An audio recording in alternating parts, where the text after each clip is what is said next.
Hello everyone, कैसे हैं आप लोग। आज के सेशन में हम डिस्कस करेंगे यदि आप यूपीएससी प्रीलिम्स एग्ज़ाम 2024 का देने जा रहे हैं तो आपको किस प्रकार की गलतियों को करने से बचना चाहिए। यदि आप प्रीलिम्स एग्ज़ाम में बार बार फेल हो रहे हैं तो आपको किन बिंदुओं को ध्यान में रखना चाहिए, किन गलतियों को आपको करने से बचना चाहिए जिससे आप अपनी सफलता को इस प्रयास में सुनिश्चित कर सकें। इन बिंदुओं पर हम चर्चा करेंगे। तो सबसे पहले आपको ये ध्यान में रखना है कि आपका जो समय, सबसे पहले आपको अपने दिमाग में, अपने माइंड को इस प्रकार सेट करें कि ये आपका जो समय है, ये जो आपका समय सबसे इम्पॉर्टेंट है, सबसे महत्वपूर्ण समय है। तो ऐसे में ये समय, ये टाइम किसी भी वजह से ख़राब नहीं होना चाहिए, किसी भी वजह से आपका समय बेकार नहीं जाना चाहिए। तो क्या क्या वजह हो सकती है आपके समय का खराब होने का, जैसे डिस्ट्रैक्शन। अगर आप इस फेज़ में, इस समय अगर आप डिस्ट्रैक्ट रहते हैं, डिस्ट्रैक्शन के ट्रैप में घिरे रहेंगे तो आप अपने समय को स्मार्ट तरीके से यूटिलाइज नहीं कर पाएंगे, आप फोकस होकर स्टडी नहीं कर पाएंगे। तो आपको ये ध्यान रखना, आपको किसी भी प्रकार के डिस्ट्रैक्शन से बचने का प्रयास करना है। डिस्ट्रैक्शन क्या हो सकता है, जैसे आप सुबह मॉर्निंग में उठे, आप फ्रेश हुए और आप अगर दिल्ली में रहे, मुखर्जी नगर में हैं और आप मॉर्निंग में चाय पीने गए, अब वहाँ पे आप के दोस्त भी हैं, उन दोस्तों से आप किसी मुद्दे पे उलझ गए तो इससे क्या होगा, वो मुद्दा आपके और काफ़ी ज़्यादा बहस आपकी वहाँ पे हो गई। तो इससे क्या होगा कि पूरा दिन वो मुद्दा, वो विचार आपके दिमाग में पूरा दिन चलता रहेगा, तो आपका जो फोकस है वो बिगड़ जाएगा। आप फोकस पे पूरा स्टडी नहीं कर पाओगे, यानी जब भी पढ़ने बैठोगे वो चीज़ें आपके दिमाग में चलती रहेगी। तो ये ध्यान में रखना कि सबसे पहले सुबह अगर आप उठ रहे हैं, फ्रेश हो रहे हैं, उसके बाद आपको सबसे पहले जो काम करना है, आपको पढ़ाई का काम करना है। आप कोई भी टेस्ट सीरीज अगर आप सॉल्व कर रहे हैं तो उसका एनालिसिस करना स्टार्ट कर दें, या एनसीईआरटी बुक का रिवीजन करना स्टार्ट कर दें, या कोई स्टैंडर्ड बुक उसका रिवीजन करना स्टार्ट कर दें, previous year question paper solve करना स्टार्ट कर दें। यानी सुबह सबसे पहले आपको जो काम करना है, फ्रेश होने के बाद, नाश्ता करने के बाद, वो आपको अपनी तैयारी करनी है, आपको पढ़ाई करनी है, आपको स्टडी करना है। आपको किसी भी तरह के डिस्ट्रैक्शन से आपको बचने का प्रयास करना है। कुछ बच्चे गलती क्या करते हैं, सुबह उठे, फ्रेश होकर हो गए, नाश्ता कर लिया, फिर वो मोबाइल चलाना शुरू कर देंगे, सोशल मीडिया पे एक्टिव हो जाएंगे। तो ये गलती मत करें, क्योंकि अगर आप सुबह इन सब कामों में अगर आप उलझते हैं, सोशल मीडिया पर एक्टिव हो जाते हैं, तो फिर वो चीज़ें आपको पूरे दिन में फोकस होकर के स्टडी, वो जो आप सुबह अगर आप सोशल मीडिया पर एक्टिव हो जाते हैं, ये सब चीज़ें आपका पूरा दिन बेकार कर देगा, पूरा दिन आपका ख़राब कर देगा। आप फोकस होकर पूरे डेज में, पूरे दिन में स्टडी नहीं कर पाओगे। तो मैं ये कहना चाह रहा हूँ आपसे कि आपको ये पॉइंट सबसे पहले आपको ये ध्यान रखना है कि किसी भी वजह से आपको डिस्ट्रैक्ट नहीं होना है। सबसे पहले सुबह आपको क्या काम करना है, फ्रेश होने के बाद नाश्ता करने का सबसे पहला काम को क्या करना है, आपको पढ़ाई करना है। आप अपनी शुरुआत पढ़ाई की टेस्ट सीरीज से कर सकते हैं, प्रीवियस ईयर क्वेश्चन पेपर को सॉल्व करने से कर सकते हैं, एनसीईआरटी बुक का रिवीजन करने से कर सकते हैं, स्टैंडर्ड बुक का रिवीजन करने से कर सकते हैं, यहाँ से कर सकते हैं। ये पॉइंट आपको ध्यान में देना है, ध्यान में रखना है, ठीक है। सबसे पहले आपको सुबह क्या करना है, पढ़ाई का काम करना है। बेवजह से किसी से ना तो बात करना है, संपर्क कम लोगों से, इस समय इस फेज में आप कम लोगों से संपर्क बना के रखें, तभी आपके लिए बहुत ही अच्छा होगा। 4 to 5 मंथ जो आपके पास है, एकदम अपने आप को सभी से सेपरेट कर लो, डिस्कनेक्ट हो जाओ, पूरा अपनी फोकस पे पूरी तरीके से स्टडी कर लो, ठीक है। पूरी फोकस होकर आप स्टडी करने का प्रयास करो। दूसरा पॉइंट आपको ये ध्यान में रखना है कि इस समय क्या होते हैं, बच्चे गलती ये करते हैं कि जो बच्चे पूरे एक साल से सोर्स पढ़ते आ रहे हैं, पूरे एक साल से जो सोर्स पढ़ते वो आ रहे हैं, बीच में वो क्या करते हैं, कुछ नया चीज़ आ जाता है, जैसे नई कोई किसी कोचिंग की नोट्स जो है वो पढ़ना स्टार्ट कर देते हैं। यानी जो पूरे एक साल से वो सोर्स पढ़ रहे हैं, एनसीईआरटी स्टैंडर्ड बुक, उसको छोड़ करके किसी दूसरे कोचिंग की मटेरियल के नोट्स के पीछे भाग रहे हैं। कोई उनसे आके कह दे रहा है, कोई भी किसी के थ्रू उनको जानने को मिल जा रहा है कि ये कोचिंग में ये नई बुक आई है, मार्केट में नई बुक आई है, या ये नई कोचिंग मटेरियल्स की नोट्स, नई कोचिंग की ये मटेरियल्स आया है, ये बहुत अच्छा है, ये बहुत आपके लिए यूज़फुल होगा। तो अपने जो पूरे सोर्स को एक साल से आप पढ़ रहे थे, उसको छोड़ करके आप दूसरे सोर्स पे चले गए। तो ये आपको ध्यान देना है कि आप उसी सोर्स को बार बार रिविज़न करें, उसी सोर्स का आप बार बार मल्टीपल रिविज़न करें जो आप पूरे एक साल से पढ़ रहे हैं। इस समय आप अपनी सोर्स को चेंज नहीं करना है। आपका जो सोर्स एनसीईआरटी और स्टैंडर्ड बुक आप पढ़ते चले आ रहे हैं एक साल से, आपने जब से तैयारी शुरू की थी, आपको उसी फोकस रहना, उसी के थ्रू बार बार आपको रिविजन करना है। आपको ये गलती नहीं करना है कि आप किसी के कहने से आप मार्केट में डिस्ट्रैक्ट हैं,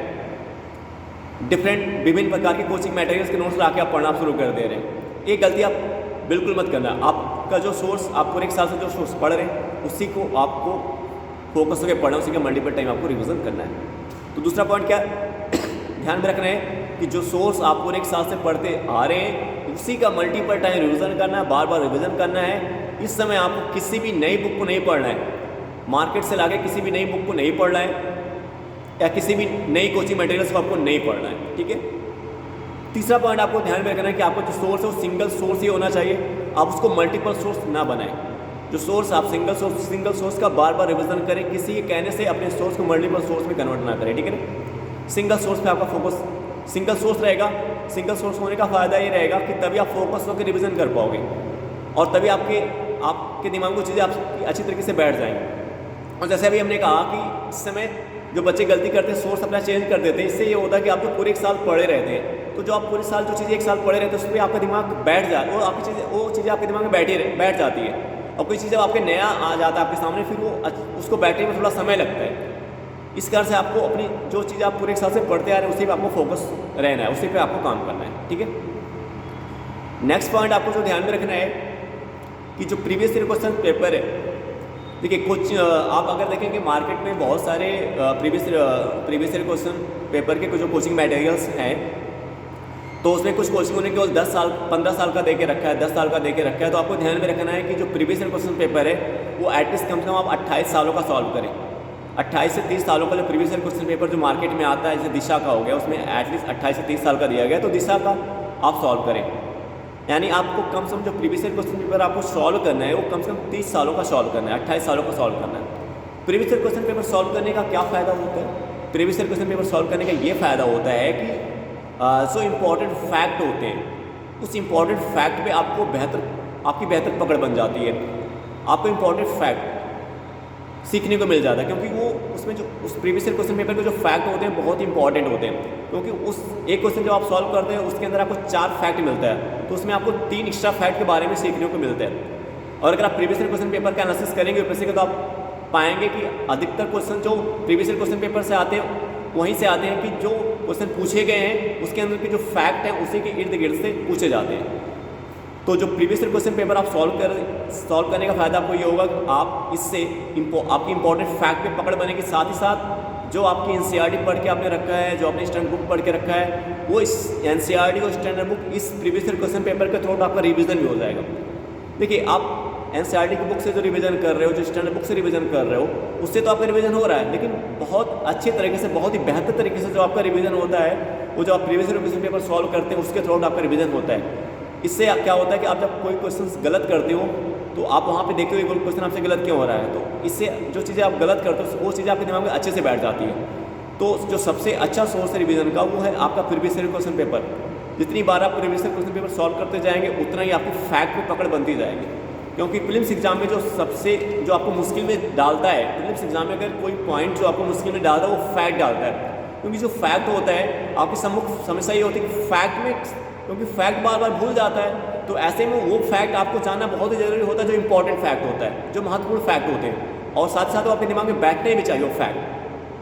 तो जो इंपॉर्टेंट फैक्ट है, जो महत्वपूर्ण फैक्ट, वो कैसे पता चलेगा? वो आपके प्रीवियस ईयर क्वेश्चन पेपर जो आप सॉल्व करोगे वहाँ से वो सारे फैक्ट आपको इंपॉर्टेंट फैक्ट पता चलेंगे, और जो आपने एनसीईआरटी पढ़ के रखी है और जो आपने स्टैंडर्ड बुक पढ़ के रखा है वहाँ के जो फैक्ट हैं वो आपको इंपॉर्टेंट फैक्ट आपको वहाँ से पता चलेगा।